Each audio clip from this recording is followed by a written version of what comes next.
Hey guys, Jason with Fender Garage, and behind me we got a 3D printer that's working. And so it's pretty fun to design something because you want it to be better, work better, and then to see it actually go through all the steps. And so here we have a 1953 to 56 Ford F100, kind of a factory dome light that you would see in the truck. Now this has been made overseas, and you've got just the old-fashioned light bulb in there, and you basically put power to it, and then it grounds itself to the metal. So not very bright, it's yellow light, and really not that good. So what we decided to do is make something a little bit better. So then what we did is we 3D printed this on our 3D printer, which is what's happening right behind me.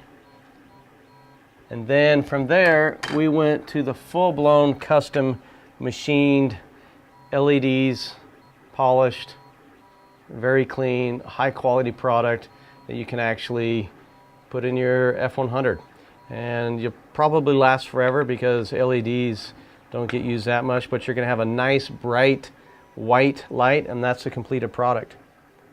So it's pretty awesome to be able to sit there and say, hey, we need something better, cooler, nicer, test all the fitment of all the little products, and then we send it out to guys like Little Shop Manufacturing and have those guys do all the cutting. Then we bring it back and we get it all polished up and ready to go.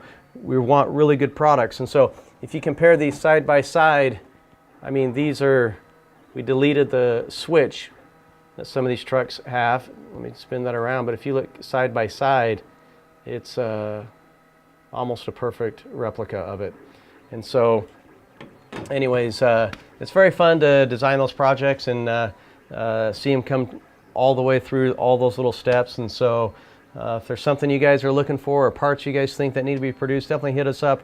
We're always looking to, you know, make product better for the F100s and also the C10 guys. I know we get coined as the F100 guys, but we're actually truck guys at heart, and so we like you know, building all this stuff. We just went through the exact same step. I can kind of show you if anybody recognizes these. These are for the C10 guys, and so we've got some pretty high quality products coming out for the C10 guys. So if you guys see the little plastic chrome, and then the 3D, and then we'll have the billet ones showing up here in the next little bit. So anyways, that's how we do it here at Fender Garage. We're just trying to get better at what we do. We're not perfect by any means, but we're trying to improve what we do here and see if we can get as good as we can get, and with, you know, with technology and with, you know, good guys in the shop that know what they're doing. So with that, peace out.